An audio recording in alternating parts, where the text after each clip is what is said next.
This is my first ever story slam, and my story actually takes place here. About 7 years ago, one of my twin daughters got married here, and probably right on this floor in one of the ballrooms. At the time, my marriage was disintegrating, and though I tried to convince my ex that we should stay together at least until my daughter got married, she was pretty adamant, and I moved out about 5 months before the wedding, living in a basement. And, all the arrangements were made, and the wedding day came. A couple days before, my son and I went to a national men's retailer to get our tuxes. And I don't want to say they were ill-fitting, but if you've seen that Talking Heads movie, Remain in, the giant, so that's what my memory of how he looked. My daughter looked beautiful, her sister looked beautiful, it was a beautiful ceremony.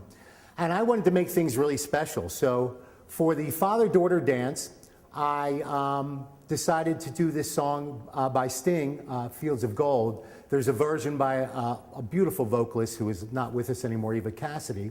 And that was going to be our father-daughter dance, and I told my daughter about it, and she loved the song. And I hired a local singer, a woman who had a beautiful voice, to do this song for our first dance. And I remember leading up to the wedding, I would drive around in my car listening to this song and fantasize about this dance that we would do, and weep. I would just be so touched by the whole thing. So I just was going to be a beautiful time.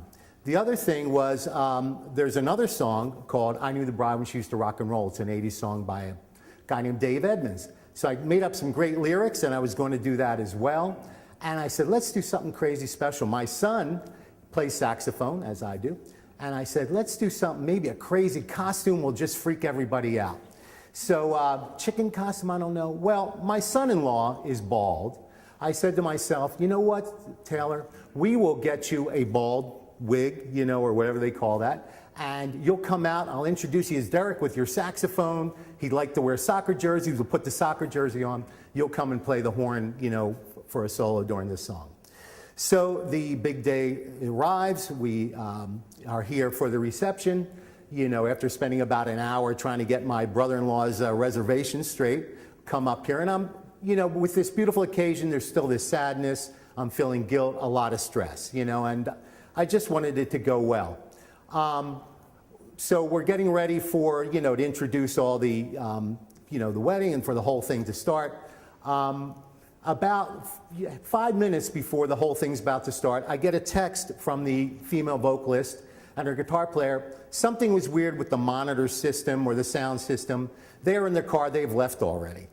Here they are supposed to perform the song for our dance, and they're on the road already. So with maybe 5 or 6 FU texts between us, I finally realized I have no singer for my song.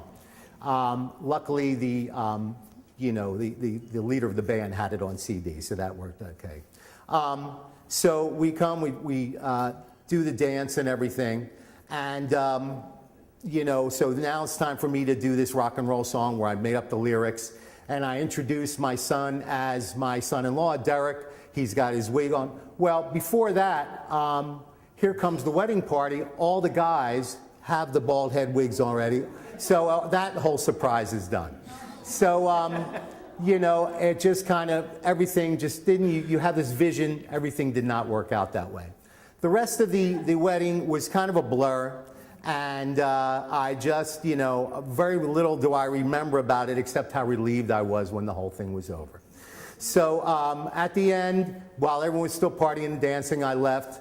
I got to stay at my daughter's place, which was definitely a step up from the basement I was living in, literally and figuratively, and spend the evening with my estranged dog who didn't expect anything of me. So that's how it all ended. Thank you for letting me tell my story.